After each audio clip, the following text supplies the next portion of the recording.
Hi, everybody. It's Sarah. Welcome to Unmuzzled.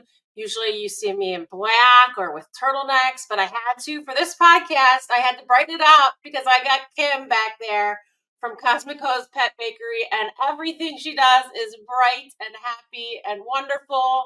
Before we get to her presenting sponsors. Canine Cruise is the place to take your pet. They offer dog and cat boarding, dog daycare, pet retail, and mindful day school. With over 12,000 square feet of indoor space and a huge yard, they are the one-stop shop for professional pet care in Chicago. Bark Pouch makes 5 mess-free lickable treat recipes in 2 sizes for a delightful time with your dog or dogs. Their grab-and-go pouches make warm weather fun and easy breezy. Whether you're traveling, enjoying a long walk, patio season, or family and friend gatherings, Bark Pouch's irresistible, all-human-grade treats let you focus on what matters most: time with your dog or dogs and loved ones. Kiki's Corner Natural Pet Foods in downtown Winfield, just a block south of CDH Hospital and the railroad tracks. Kiki's has all your food and health aid needs for dogs and cats. Kiki's Corner for a healthy, happy pet. Thank you, presenting sponsors. I really, really appreciate it. So, a lot of times on this podcast, we talk about women-owned businesses. All of you that have listened to this for a while know that I dropped everything in corporate America to open 2 businesses of my own. One I was just doing already, and then the second, is a pet care business. But Kim is also, okay, here, I'm going to bring her in. Sorry, everybody. Here she comes. Hi, Kim. How are you? I'm great. Thank you. Yes, but you're also Latina. So you are Latina-owned woman business, which is just incredible, absolutely incredible. So I know this has been a journey for you. So I kind of want to start with how this all started. I know that you are a trained culinary expert, I will actually call you. Yes. So this is no joke. You have trained for this. Yeah. So I moved from Mexico City 7 years ago to Chicago, fulfilling my dream of working in Michelin star restaurants and so many things that I was trying to do in my cooking career. I went to culinary school out there, and I was like, okay, I want to move to the US and start training in these type of restaurants, because sometimes you see shows like Chef's Tables and things, they romanticize the way that restaurants are. And I was like, I want to be there. I want to do that. And I didn't see myself in the moment doing that in Mexico. So I was like, okay, I'm going to somewhere in the US, and I end up being here in Chicago. So I was very happy at all the jobs that I had before the pandemic, but definitely all of them, they were checking some boxes that didn't match my current life.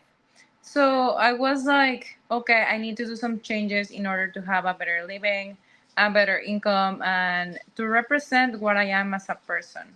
So the pandemic hit, and I was like, I need to do something that fulfills me, something that I'm working for myself and not for someone else. That I think that's the main reason of many people doing like their own, following their own dream. And I was like, okay, quit. I got laid off from my restaurants that I was working in the moment when pandemic hit, and I was like, just jumping and jumping in different restaurants. And then I was like, okay, I want to start working in a bakery for first time, because before I was just doing like savory side of the restaurants and stuff. So I started working in a bakery, and I really loved it. It was a really cool atmosphere. I think it's been one of the most like healthy works that I have had. But at the same point, I was still having that missing piece that I was like, I want to do my own thing. And in the moment that I was in the bakery, I was also doing dog walking. So I always, since I was a kid, I was wanting to do something related with pets. I didn't have the guts to be a veterinarian because, like, it's very hard to, have to deal with a lot of things, like dogs dying, sicknesses, and all that stuff. And I was like, I don't have the heart for that. So in some point I had the idea like I'm gonna start dog walking, I'm gonna do this, and then it clicked me, and I was like, what about if I put my talent as chef, baker, and passion animal lover together, and that's how it started. And I feel like the most complicated part was actually like believing that was about to be a thing, right? Like I was like, I'm not sure if this is gonna work out. I'm not sure if this is gonna be something that is gonna take me somewhere. But I'm so happy I took the risk. Yeah, so it was 2022 when you started the business, right?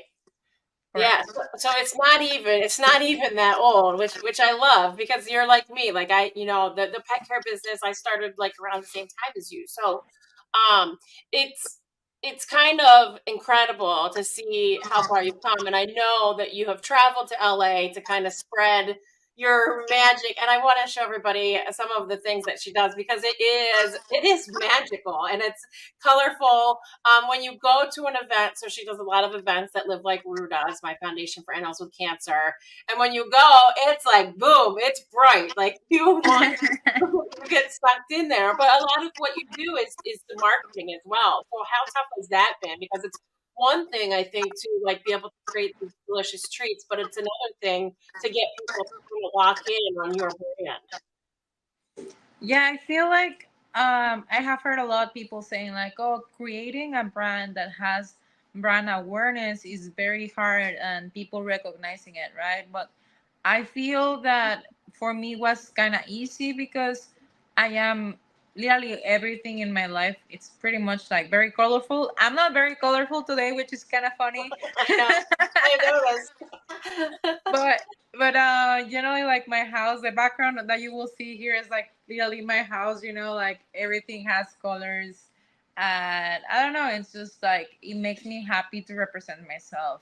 I wasn't able, working in the restaurant industry, I wasn't able to be myself for a long time.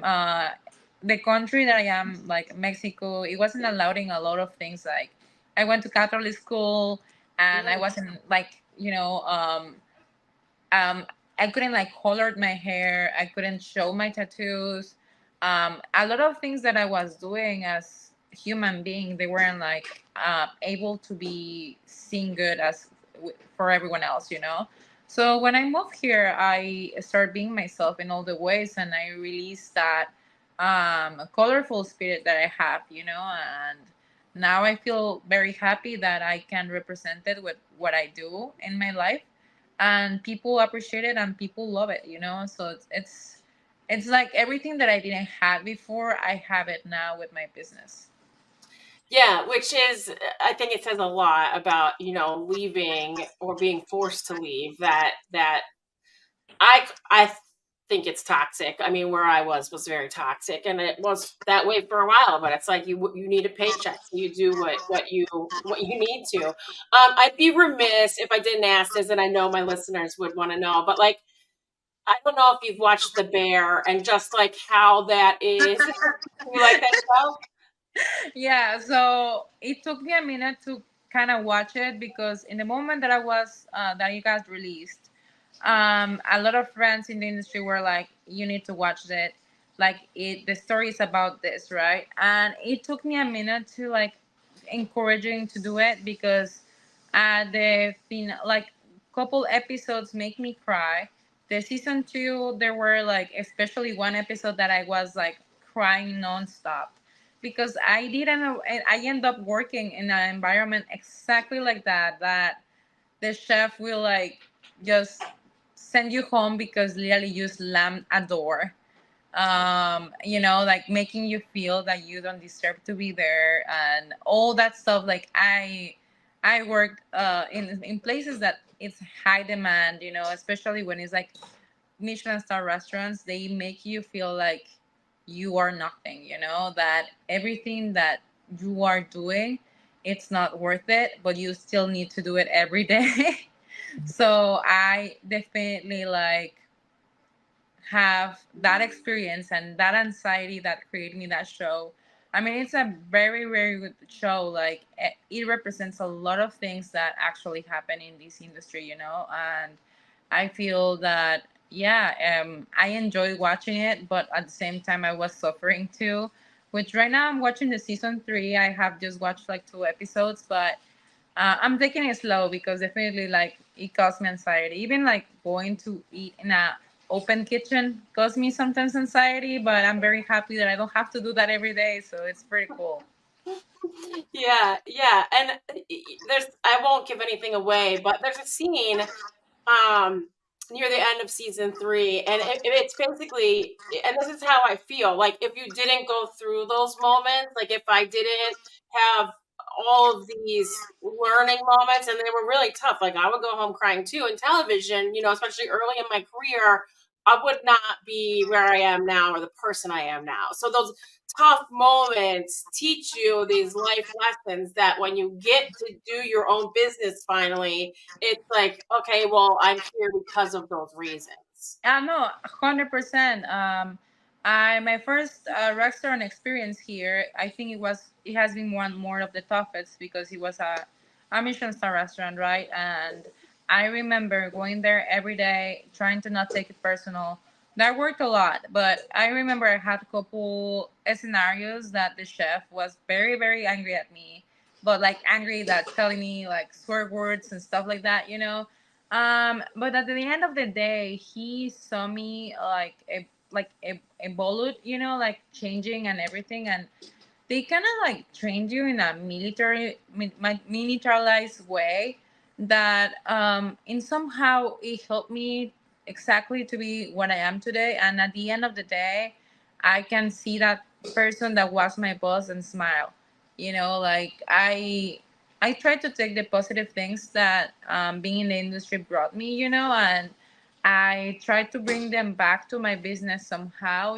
Like right now, I use really good produce. Like I know what ingredients I can use that can be good for the pets too as well. Because at the very end, everything that I do for my business is human grade ingredients. So I learned a lot of things being in the industry, and I try to take the best out of it. And everything else is just like a good story that I can tell like today.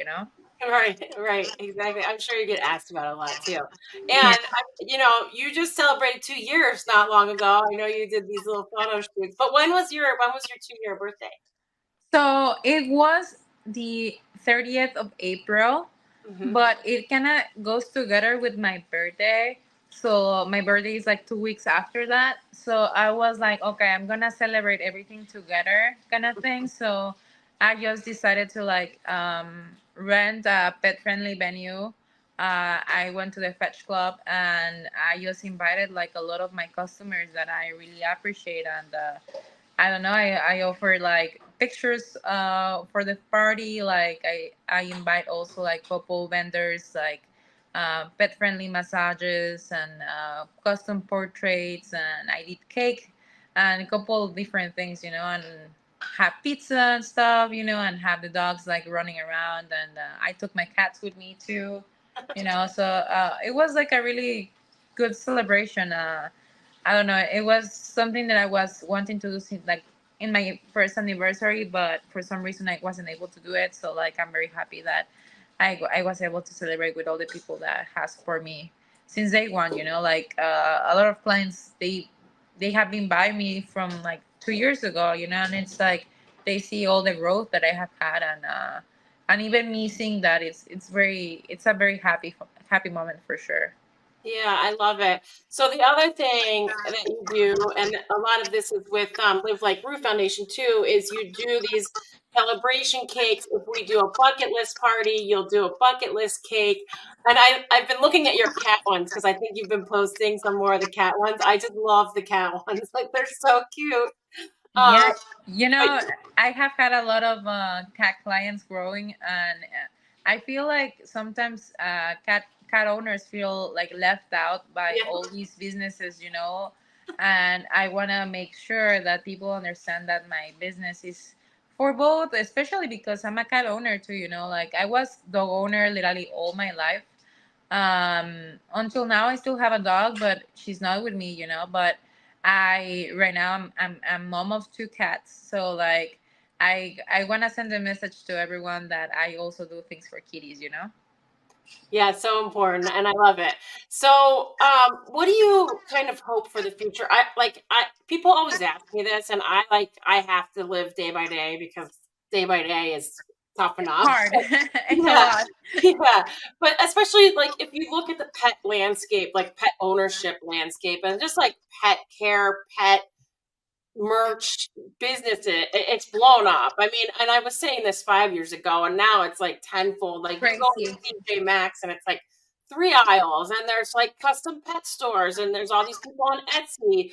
So it is kind of it's competitive a little bit. But do you kind of can you look into your future and see, do you want a brick and mortar eventually, like a building? Yeah, a funny thing, I was actually looking today for places. I'm debating of what can be my next step, because I do have a really really cool concept that it's not just selling treats and cakes and everything. It's like a thing that humans can be involved to. So that's pretty much all I can say, because I don't want to like say it like super loud to the universe, like until I don't have exactly the idea. But I really want to do like a really cool concept that can be that everyone can enjoy. And I definitely is gonna be involved as a storefront and everything. I feel like I really want to have a physical location. I'm not sure when is this gonna happen.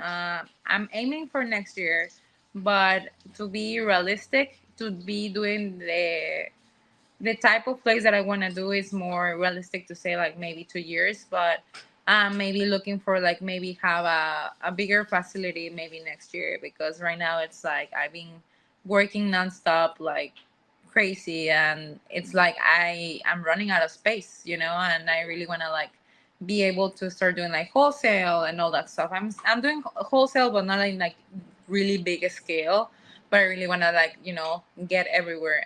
I'm very ambitious as a business owner, and every day I'm looking like 10 different things to improve. Yeah, which is so important. And I do feel like it is really hard, especially when you start out, because you want to do everything. You want to be everywhere. Like you want to be at every fest. You want to be at every dog thing, and you really do like you do your best to do that. But like burnout is real, especially when you Oh first start a business. So it's really hard. no, believe me, I have cried at least like 10 times in the last 2 weeks, Yeah. because it's like I haven't had time to. I mean, I don't think I don't care much about going out and socialize with people, because I understand that this is way more important. But it's just a part of like, I just want to have a day of being able to chill in my house, and, Mhm. like right now, like have a conversation and just chill. Mhm. Which, I feel there's sense for everything, but right now I am very in my head is that I really need to push it, especially because it's summer, and everyone that lives here in Chicago, we know how's the summer. It's like a really like fast pace, happiness moment. Like everyone is so happy to be outside. Everyone is want to make everything in just couple amount of months, and that's how I feel right now. It's like, okay, I gotta make sure that this year I'm gonna do everything that I wanna achieve, so next year is gonna be better. So Mhm. yeah, I'm that type of person that is like, okay, the burnout is real, but also I don't have time to burn out. Right, exactly. That's so true. All right, lastly, what is like the best piece of advice that you would give to somebody that wants to start their own business? That's a tough one. I feel the hardest part to start a business is actually the first step. It sounds very dumb, but like doing that little step of like, oh, today I'm gonna practice, like if you're doing like cakes, or you're doing example with me was treats and stuff like that.